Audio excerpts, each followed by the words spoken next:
Chapter 322, Pleasure. Only death endures forever.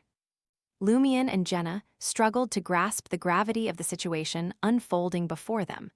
Their attention turned towards Franca. Franca observed as Salent bowed and offered his prayers before departing from the dimly lit basement. The mirror's enigmatic display dissolved into darkness, marking the end of the divination. She spoke contemplatively. He seems to be from the Numinous Episcopate. Numinous Episcopate? Lumion, who had encountered references to this secret organization within Auror's grimoires, knew that it originated from the royal lineage of the Balam Empire on the southern continent and ancient death believers. The organization's mission seemed to involve awakening or reviving death while expelling colonists to restore the Balam Empire to its former glory. Auror's knowledge of the Numinous Episcopate was somewhat superficial, lacking details about prominent figures, rituals, or specific practices. The Numinous Episcopate, Jenna's lack of familiarity was apparent in her voice. Franca proceeded to provide a succinct overview of the Numinous Episcopate's background, aligning with Lumion's understanding. She concluded, in the southern continent, the Numinous Episcopate holds a comparable status to the Rose School of Thought. Although they don't resort to blood sacrifices or terrorism like some secret faith-based organizations, rituals are inherent to their nature. The Numinous Episcopate's pursuit of death's revival necessitates sacrificial rites. Rite, the Numinous Episcopate's leader, is a demigod nicknamed Pale Empress. Pale Empress? Given the Numinous Episcopate's similarity in strength to the Rose School of Thought, it's plausible that Pale Empress is an angel. Lumion rubbed his head, lacking the energy to analyze further. Jenna's gaze shifted toward the Highland Mystic Potion Shop, her confusion evident.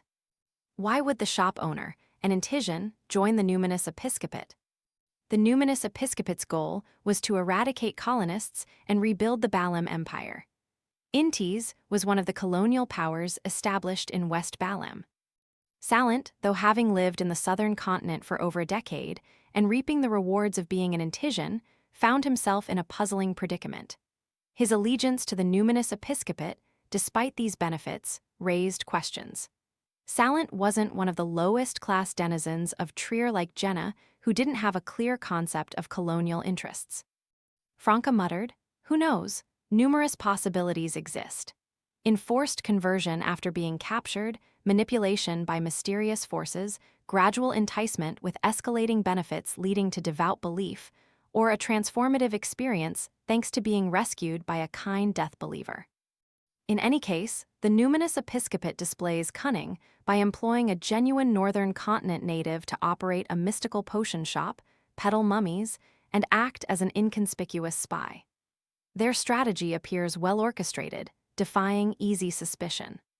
Observing Lumion's weariness, Franca decided to not delve further. She located a nearby inn and secured lodgings for them. Upon Lumion's awakening, sunlight streamed through the glass window, casting a warm glow on Franca and Jenna, who were seated at the table. The sky was serene, adorned with fluffy clouds resembling wisps of cotton. Franca and Jenna savored a burrito seasoned with spices, enveloping succulent beef and mutton, while Lumion indulged in a plate of roasted onions, potatoes, corn, and assorted meats. A sweet corn-based beverage graced their table, emanating a delightful aroma. As Lumion sat up, a chuckle escaped his lips. "Looks like you two had quite the time." Munching on her food, Franca mumbled, "I don't often venture to the Star Highlands, and I accomplished what I set out to do. Naturally, it's time to unwind." "What's this called?" "It's called Damn It, Forget It. You get the idea." Despite a prolonged attempt, Franca struggled to articulate her thoughts in the appropriate language. Eventually, she abandoned the effort, prioritizing her meal. Jenna gestured to her right. "We brought you some lunch." A strip of fried beef, coated with a crimson sauce exuding a subtle alcoholic aroma, lay before Lumion. "I figured you might be hesitant to venture out due to the language barrier," Lumion admitted, promptly satisfying his hunger.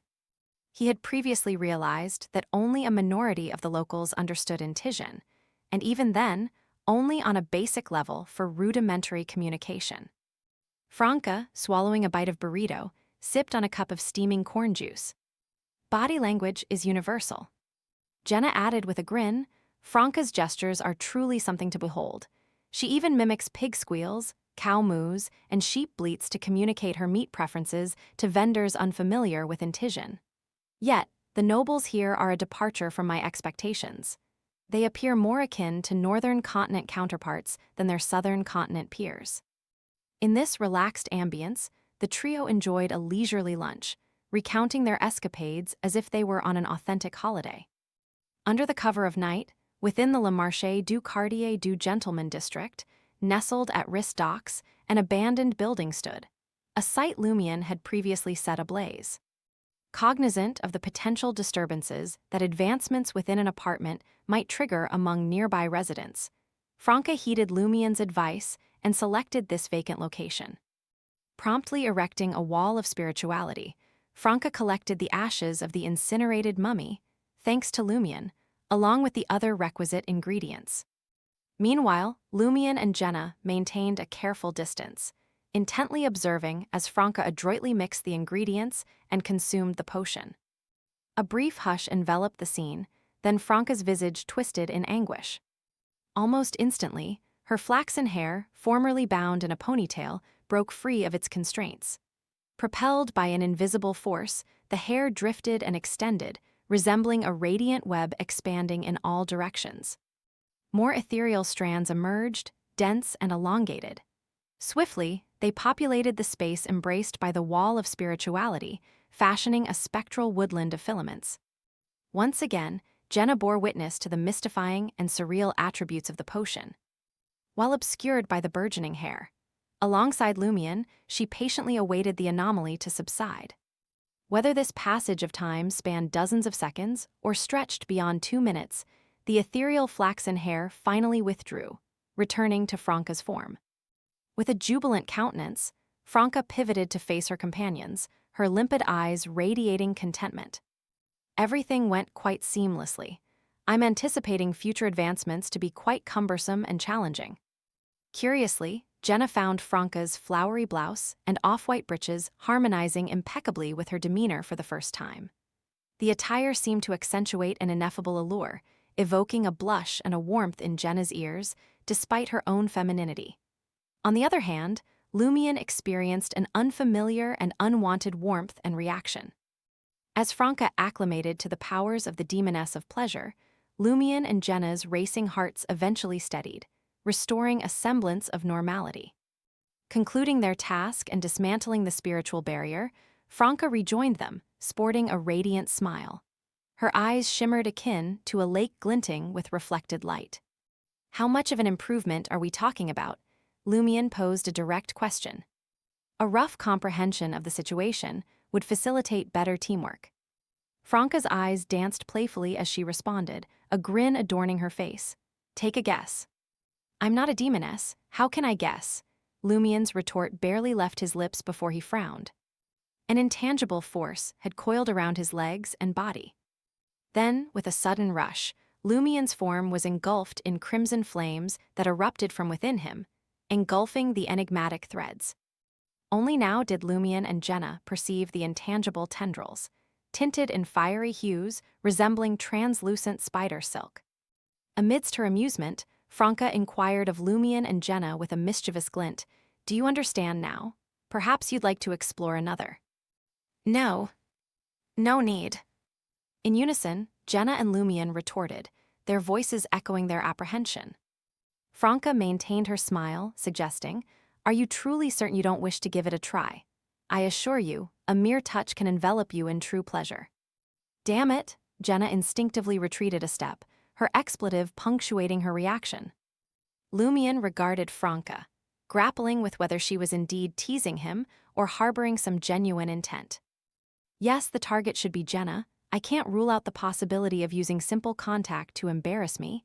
As Lumion's thoughts raced, Franca suddenly composed herself and said seriously, "In addition to the two I mentioned earlier, my proficiency in black fire, frost, curse, and mirror magic has all been elevated. Their integration has expanded as well. For instance, I can utilize a mirror to focus on a target and employ black fire to enact a curse. Another scenario involves my utilization of mirror substitution and staff substitution to counteract fatal harm while gaining some measure of recuperation. My capabilities as an assassin and instigator have also been enhanced. She succinctly summarized her advancements without delving into particulars. Lumion nodded, mulling over Franca's capabilities. He inquired thoughtfully, "Do you possess a charm-like ability too?" Franca's smile hinted at an answer, but she chose to remain silent. Jenna observed Franca for a moment and then noted something else, pointing at her and remarking, "You've become even more beautiful." Franca's individual features and overall appearance had transcended any imperfections. Her demeanor radiated an undeniable brilliance, a striking, flamboyant beauty that demanded no disguise. "Is that so?" Franca responded, her surprise evident. Lumion couldn't resist stroking his chin, pondering whether Madame Hidden Blade would genuinely switch to Iron-Blooded Knight when going from Sequence 5 to Sequence 4. As Lumion bade Franca and Jenna farewell and embarked on his return to Auberge du Coq Doré, a sudden realization swept over him. He lowered his voice and inquired, "Termiberose, what's the next boon after Contracti?" Yet Termiberose remained silent, offering no reply. Lumion let out a scoff. "It's fine. Once I locate the Padre, he'll divulge the information." Although his confidence might waver internally, maintaining an outward appearance of assurance was essential in times like these. The day of the prophesied event arrived swiftly. In Quartier de la Princesse Rouge, at the crossroads of Rue de la Muriel and Rue du Cheval Blanc, Lumion disembarked from a public carriage with a casual grace. Clad in a white shirt, a black vest, brown trousers, and sleek leather shoes, he cast his gaze upon the slumbering neighborhood that lay ahead.